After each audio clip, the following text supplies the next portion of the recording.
नाज़रीन सखर में खबर है हफ़ीज़ लाशारी जी अवां ताईं पहुचायूं पिया। सखर में महर ऐं जतोई कबीलन विच में हलंदड़ खूनी तकरार जे नबेरन लाइ थियल जुर्गो पूरो थी वियो, जॾहिं त फ़ैसिले जो ऐलान 2 ॾींहनि लाइ मुलतवी कयो वियो आहे।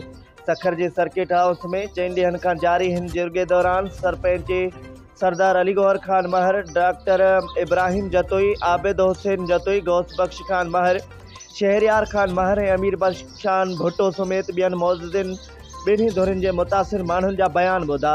उन्हीं बयाननि जी रोशनी में गुज़रियल केतिरनि ई सालनि दौरान थियलनि क़त्लनि, ज़ख़्मियुनि ऐं मिल्कियतनि खे पहुतल नुक़सान बाबति फ़ैसिला तयारु कया विया। जुर्गे खां पोइ मीडिया सां ॻाल्हाईंदे सरपंच सरदार अली गौहर खान महर चयो त तकरार सां लाॻापियल अक्सर मामला तय कया विया आहिनि, जॾहिं त कुझु ज़मीननि सां लाॻापियल मसइला अञा बाक़ी आहिनि जिन लाइ वधीक शाहिदियुनि जी ज़रूरत आहे। तंहिं करे फ़तवा जो ऐलान कुझु ॾींहं लाइ मुलतवी कयो वियो आहे।